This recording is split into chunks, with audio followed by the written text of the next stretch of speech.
Hello everybody.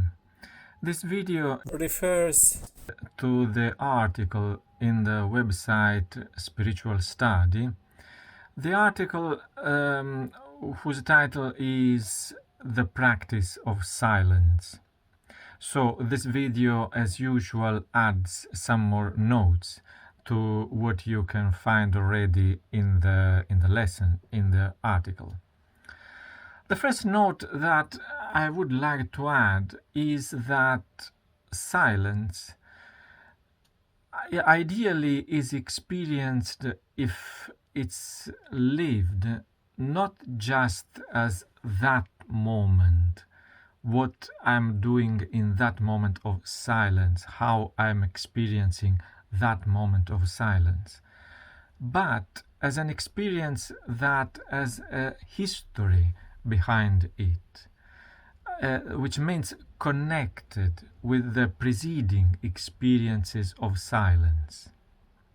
Even if we live our experiences not really with a path, with connections, with an aim, anyway, it happens that in our life everything is connected. So we can get the most of our experience of silence if we consider this. There is a way, an evolution, a progress, either wanted or unwanted. We might be aware or unaware of it. So it's better, of course, being aware of what is happening over time in our experiences of silence.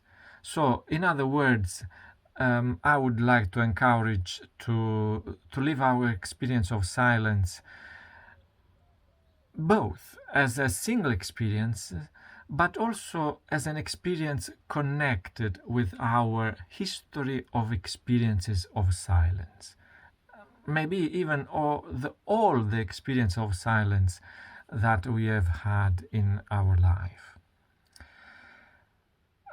Another note is that we can experience silence not only when everything stays silent, like when I don't talk, or when in music instruments don't play anything, but the opposite.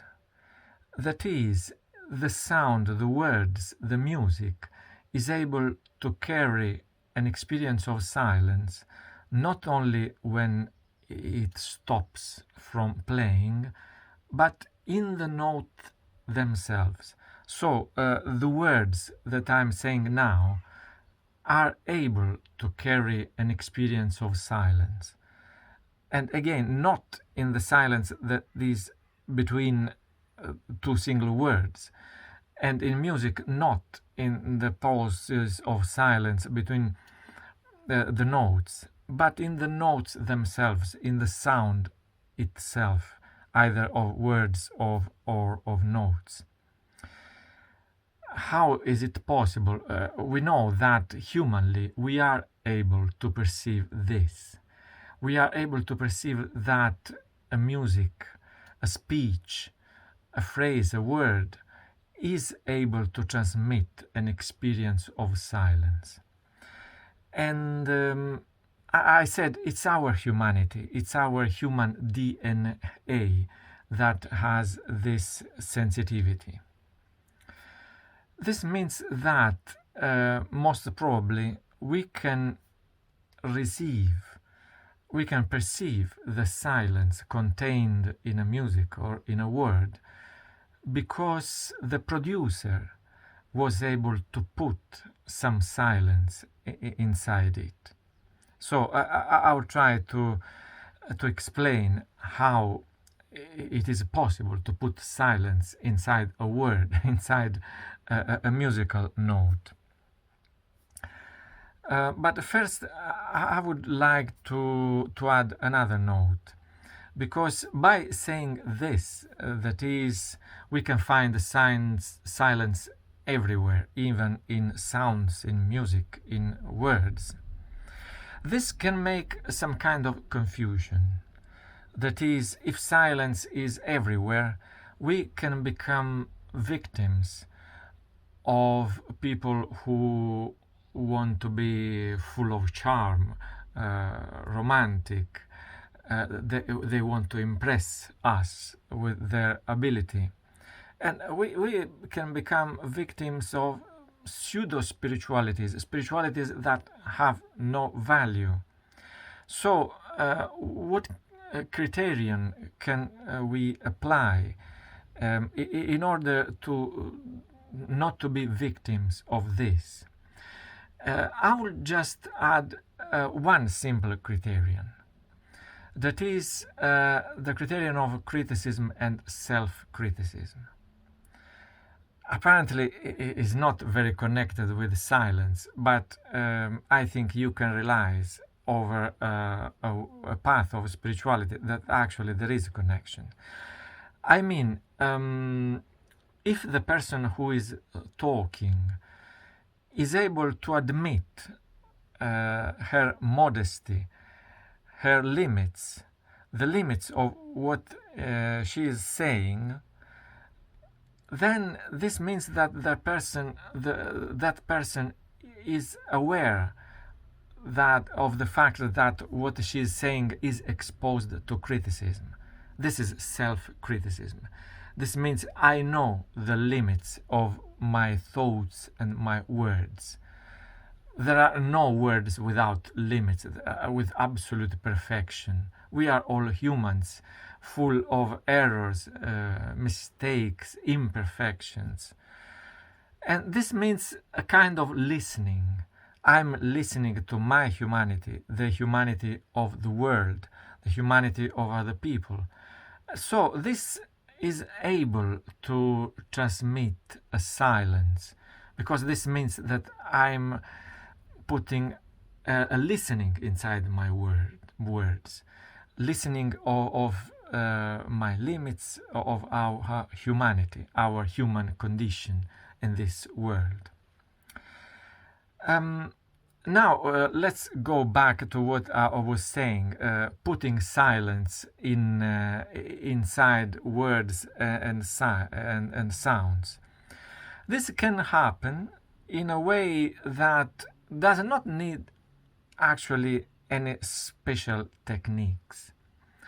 Just a simple way, that is, if before talking, if before making a music, I spend some time to meditate, to experience silence, to listen to me, to the life, to other people, to humanity, then that silence that was automatically built inside me will inhabit automatically my behavior, my words, the music that I play, and hopefully other people with some kind of sensitivity will be able to perceive that there is some silence, an experience of silence inside what I'm trying to communicate.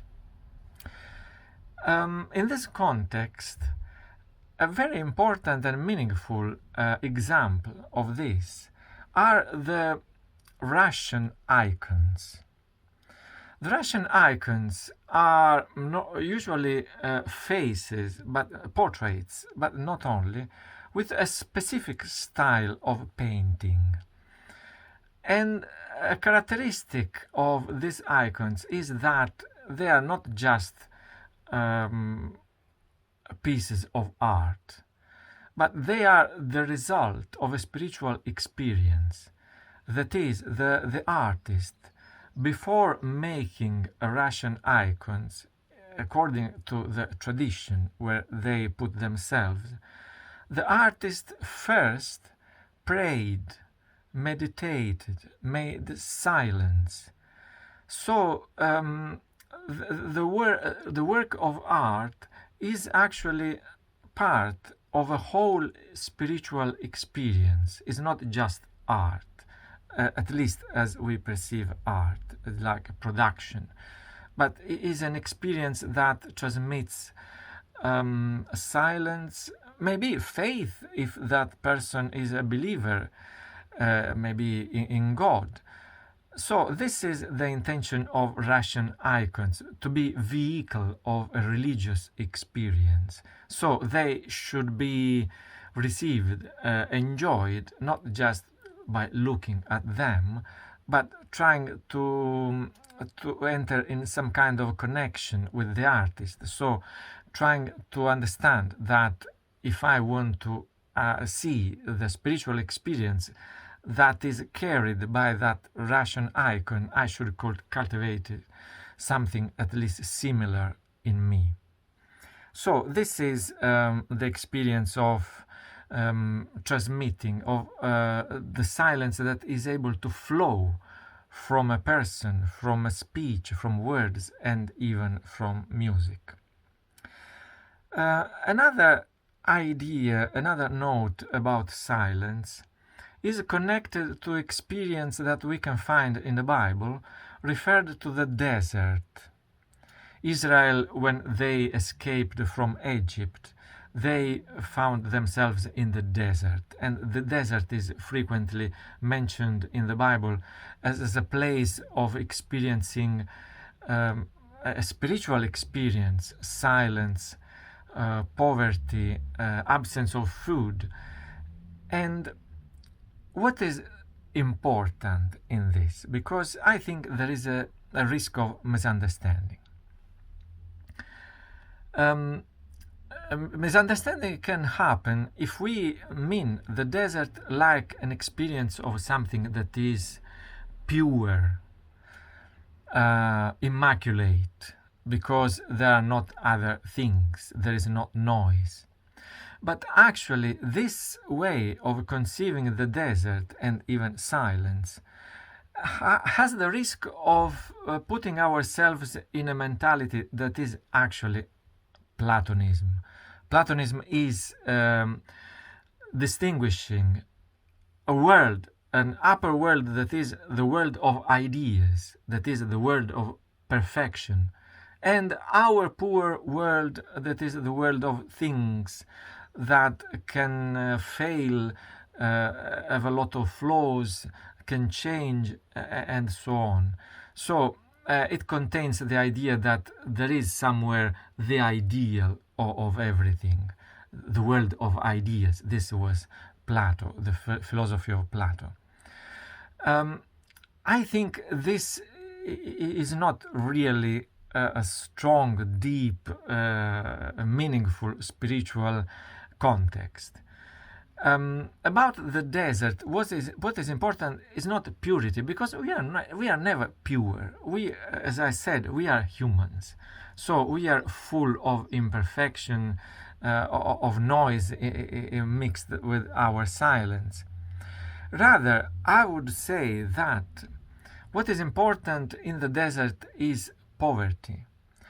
Poverty of words, poverty of content, of food, of wealth, of money, of everything. But poverty that means poverty not because poverty means suffering, but poverty because what is good in poverty is that it stimulates us to go to the essential, what is essential in life. While when we have a lot of things, it's more difficult to concentrate, to focus. What is essential in my life? So in silence, in the desert, we can make some cleaning from the noise, from the too many things that are not important, because this way we can gain awareness of what is essential in human existence. What do we want to be essential in our life? Last thought about silence is that it can also shape our charity, our love towards people. I mean, charity can be a very shallow, very superficial action if we mean it like giving some money to the poor people. to help them. This means just to avoid them to disturb our life. While instead, if I am in the context of silence, silence is connected strongly to listening. So I won't just, take this money and go away. But listening means I want to listen to you. What is your life? I want to connect my life to your one. So real charity becomes vital, existential connection to the people who we want to help.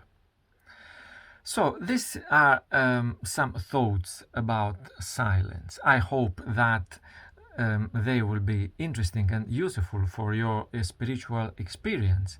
And I invite you, if you like, to share your thoughts, your experiences in my website, Spiritual Study.